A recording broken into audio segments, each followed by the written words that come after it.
Vamos a cambiar, vamos a continuar en nuestra región. Durante esta semana el foco ha estado puesto en la tensión entre Estados Unidos y Venezuela y con lo más reciente que ha sido este despliegue militar en la frontera entre Venezuela y Colombia. De hecho, aquí lo que se ha informado es que precisamente Gustavo Petro el día de ayer daba cuenta de que se había ordenado el despliegue de unos 25.000 efectivos y con ello incluso ampliar este número de soldados para las próximas jornadas en la zona del Catatumbo, en el departamento de Norte de Santander, en medio de una frontera de 2.200 kilómetros que comparten estas dos naciones, donde hay una presencia de la guerrilla del Ejército de Liberación Nacional, también algunas otras disidencias de las FARC y grupos de narcotráfico. Y claro, con Colombia, que aseguraba que el objetivo era reducir al máximo las fuerzas de la mafia.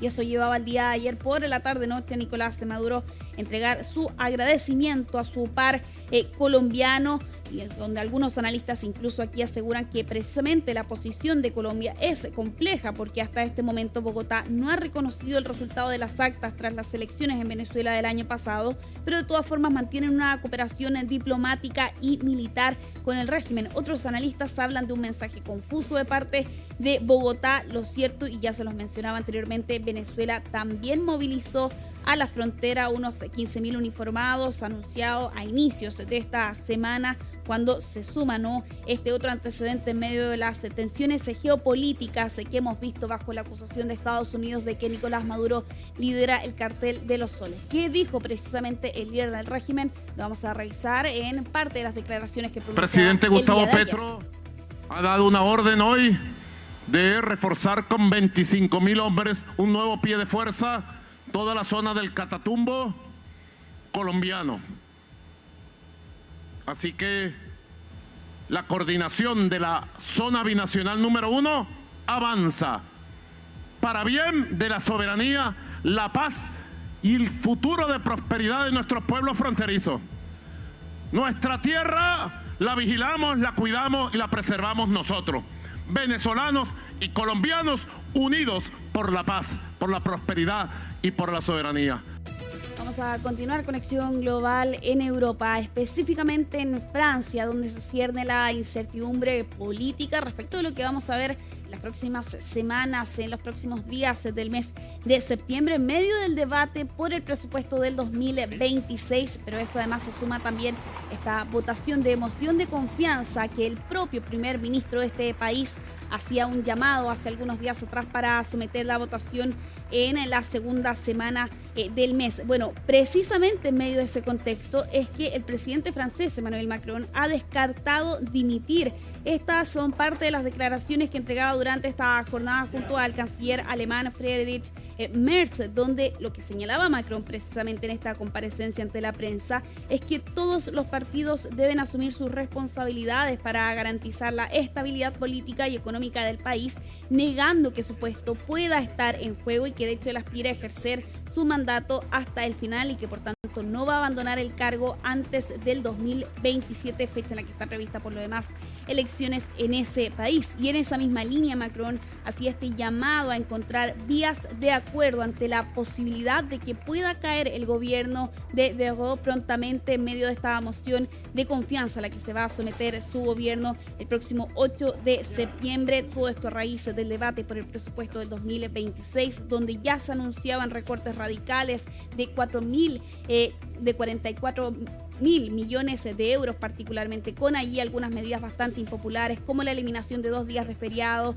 el despido de 3.000 puestos de trabajo público, teniendo en cuenta que la deuda actual de Francia es del 5,4% del PIB de ese país. Y claro, ahora se va a someter entonces a este voto de confianza, donde al menos los cálculos a priori señalan que Bayrou no tiene mayoría en la Asamblea y que por tanto con el rechazo que incluso ha sido explícita de parte de la izquierda, el Partido Socialista, la izquierda Jean-Luc Mélenchon, los ecologistas y los comunistas se han sumado a la ultraderecha, que han asegurado que no van a respaldar al primer ministro en esa votación o moción de confianza que se va a llevar a cabo el próximo 8 de septiembre. Otras figuras políticas estaban llamando a raíz de esta situación a que Emmanuel Macron presentara su renuncia como presidente y claro, Macron respondía durante esta jornada. Vamos a revisar precisamente parte de esas declaraciones que pronunciaba el presidente francés.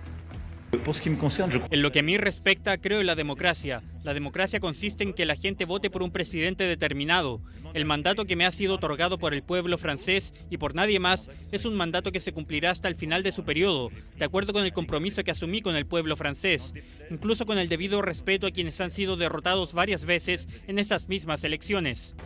Bueno, nos quedamos en Europa porque durante esta jornada los ministros de la Unión Europea se han reunido en Dinamarca para abordar precisamente la situación de Ucrania. Pau Mosquera desde España nos cuenta precisamente lo que se llevó a cabo durante esta jornada. Desde la Unión Europea tienen claro que seguirán ayudando a Ucrania todo el tiempo que haga falta, y esa ha sido una de las cuestiones principales que han abordado los ministros de defensa del bloque comunitario en el encuentro informal que ha tenido lugar este viernes en Copenhague, Dinamarca, una oportunidad donde muchos han puesto de relieve los esfuerzos que se están realizando desde este lado del Atlántico para que se alcance un acuerdo de paz en este conflicto. Acuerdo de paz para el que muchos de estos ministros de defensa están de acuerdo. Vladimir Putin no estaría remando en la misma dirección. Y es por esta razón que, entre otros asuntos que han abordado, se encontraba la posibilidad de aprobar un nuevo paquete de sanciones contra Rusia. En caso de que reciba luz verde, sería el 19º que aprueba la Unión Europea. Otras cuestiones relativas que han tratado en este encuentro son, por ejemplo, cómo contribuiría cada Estado miembro a las garantías de seguridad que se facilitarían a Ucrania en caso de lograr ese acuerdo de paz, entre otros, cómo se seguirían facilitando misiones de entrenamiento a militares ucranianos o cómo se seguiría apoyando la industria de defensa del país. Pero más allá de Ucrania, los ministros de defensa de la Unión Europea también han tenido tiempo de entrar a abordar cómo van a rearmar el bloque comunitario de aquí a 2030, es decir, cómo van a movilizar esos más de 900.000 millones de dólares que tienen previstos destinar para tal fin y cuáles son las capacidades en las que todavía tienen que trabajar para poder hacer frente a cualquier amenaza presente y futura. Ya del otro lado del Atlántico, el enviado especial de Estados Unidos para Medio Oriente, Steve Witkoff, recibía una delegación ucraniana que le ponía al día del último ataque perpetrado por Moscú contra Kiev, ataque que tuvo lugar este jueves y que dejó 23 fallecidos, entre otros 4 menores de edad.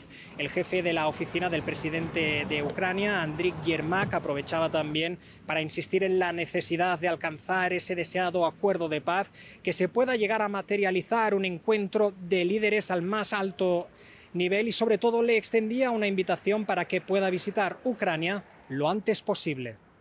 Para CNN, Pau Mosquera, Madrid.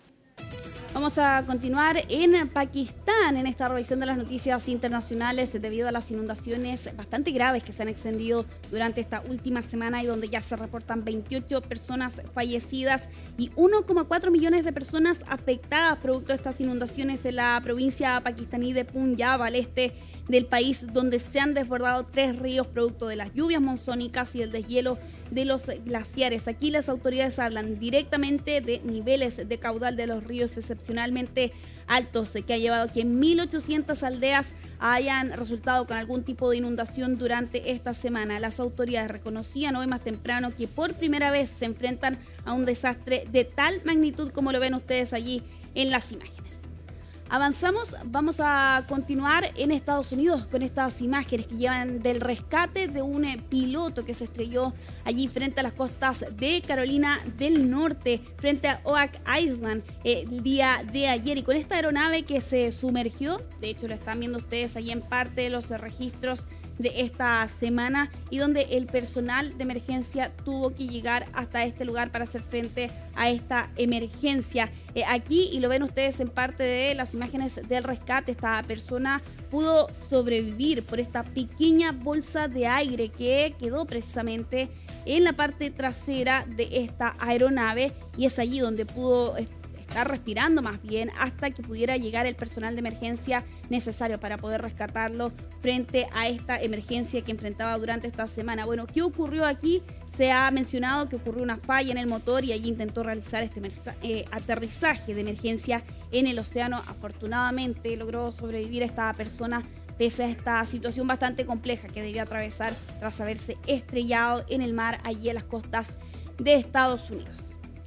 Ya para ir cerrando Conexión Global aquí en Hoy es Noticia, lo vamos a hacer con esta noticia que conocíamos durante esta jornada, y es que han abierto la cápsula del tiempo que fue enterrada a principios de la década de los 90 por la princesa Diana en el hospital Great Ormond Street, con esta caja de plomo donde también participaron otros 2 niños que seleccionaron 10 objetos que buscaban representar la vida en esa época de la década de los 90, particularmente en 1991. Exactamente, y allí vemos algunos de los objetos que había en su interior: un disco de Kylie Minogue, una calculadora solar, un televisor de bolsillo y también algunos ejemplares de la prensa de esa época, donde hablaban, por ejemplo, de Rusia en plena época post-Unión Soviética. Evidentemente, debido al paso del tiempo, José, algunos de estos objetos tenían algunos daños menores, pero entendibles, por cierto, tras haber estado más de 30 años en esa condición. Y claro, aquí, si bien las cápsulas del tiempo suelen ser desenterradas al menos 50 o 100 años después de ser enterradas, al menos ese es el objetivo, en este caso pasó 30 años precisamente porque se va a dar paso a una construcción de un centro de cáncer infantil en ese lugar y necesitaban retirarla de allí. Claro, una buena causa detrás del retiro de esta verdadera cápsula del tiempo. ¿Te acuerdas de los televisores portátiles o no los conociste? No, ni siquiera los conocí. Eran unos cuadrados con una antena, pues, que agarraba la señal.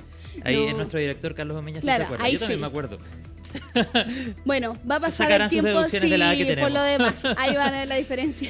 Gracias, Isel Guerra. Buen fin de semana. Buen fin de igual. Nos vemos. Chao. Muchas gracias.